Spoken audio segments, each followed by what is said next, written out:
Satakarni avoid చేస్తున్న కేసీఆర్ ఎందుకు తెలుగువాడి గొప్పతనాన్ని ప్రపంచానికి చాటి చెప్పిన చిత్రం అంటూ గౌతమిపుత్ర శాతకర్ణి గురించి క్రిష్ బాలకృష్ణులు ప్రచారం చేస్తున్నారు. ఈ సినిమా ప్రారంభానికి క్లాప్ కొట్టి ఆశీర్వాదం ఇచ్చారు తెలంగాణ ముఖ్యమంత్రి కేసీఆర్. ఈ సినిమా పూర్తయిన తర్వాత స్పెషల్ షో వేస్తే తాను వస్తానని కూడా కేసీఆర్ అన్నారు. తెలంగాణ ముఖ్యమంత్రి నుంచి వచ్చిన మాట వినగానే తప్పకుండా షో వేస్తామని బాలయ్య సైతం స్టేజ్ మీదనే చెప్పారు. సినిమా పూర్తయింది, స్పెషల్ షోలు చాలానే పడ్డాయి, కానీ తెలంగాణ ముఖ్యమంత్రి మాత్రం ఆ షోలలో ఒక్కదానికి కూడా రాలేదు. వాస్తవానికి సినిమా విడుదలైన రోజు ఉదయం 11 గంట ఆటల సమయంలో ప్రసాద్ ఐమాక్స్లోనే వేసే ప్రత్యేక షోకు కేసీఆర్ వస్తున్నట్టుగా మీడియాకు సమాచారం ఇచ్చారు. కానీ అది జరగలేదు. ఈ విషయం గురించి ఎవరిని అడిగినా సమాధానం లేదు. కేసీఆర్ ఎందుకు శాతకర్ణిని చూడడం కోసం రావడం లేదు అనే దానికి ఎవరి దగ్గర సమాధానం లేదు.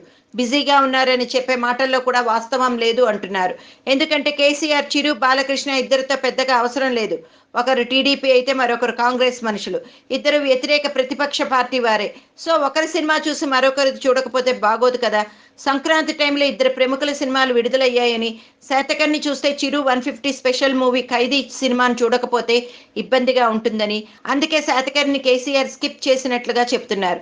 మరి ఈ వాదనలో ఎంతవరకు నిజం ఉందన్నది కేసీఆర్ అండ్ క్లో క్లారిటీ ఇస్తే బాగుంటుంది అని ఇండస్ట్రీ టాక్.